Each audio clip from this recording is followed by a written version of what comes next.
যেদিন ব্যাটিং ভালো সেদিন বোলিং খারাপ, যেদিন বোলিং ভালো সেদিন ব্যাটিং খারাপ, যেদিন ব্যাটিং বোলিং দুটোই ভালো সেদিন আবার আম্পায়ার খারাপ, যেদিন সব কিছু ভালো সেদিন কপাল খারাপ। এই হলো বর্তমান বাংলাদেশ ক্রিকেটের আসল অবস্থা। ক্রিকেট খেলা বাদ দিয়ে ফুটবলে গেলাম, সেখানে শেখা খাইলাম। ক্রিকেট ফুটবল বাদ দিয়ে নারী ক্রিকেটে আসলাম, সেখানেও শেখা।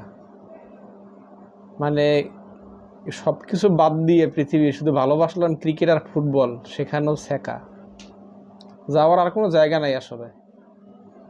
আজকের এত সুন্দর একটা ম্যাচ, মনে হচ্ছিল বারবার যে আসলে আমাদের হাতের মুঠোয় আছে, প্রতিবার আমাদের কাছে ছিল। কিন্তু এত ডজন খানেক ক্যাচ যদি আপনি মিস করেন, সেভাবে ম্যাচ জিতবেন?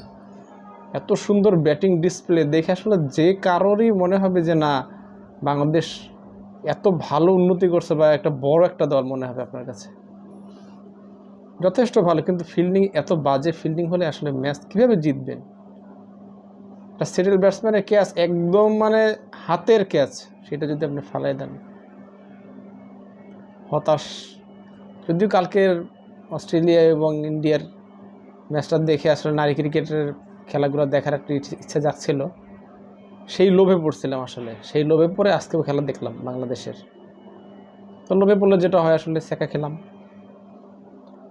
তো আসলে মানে এই ক্রিকেট এবং ফুটবল, মানে বাংলাদেশ ক্রিকেট এবং বাংলাদেশের ফুটবল কবে যে একটু আসলে সুখ শান্তি দিবে, আসলে এটাই আসলে দেখার বিষয়। তাদের কাছে একটু মানসিক শান্তি চাই আসলে। তাদের কাছে একটু অনুরোধ যে আপনারা একটু আমাদের দিকে তাকান, দর্শকদের দিকে একটু তাকান, যে তারা আসলে আপনাদের কাছে টাকা চায় না, পয়সা চায় না, কিচ্ছু না। একটু মানসিক শান্তি দেন, একটু ভালো খেলেন, একটা ম্যাচ জিতান। দর্শকদের এইটাই শান্তি। ভালো থাকেন সবাই।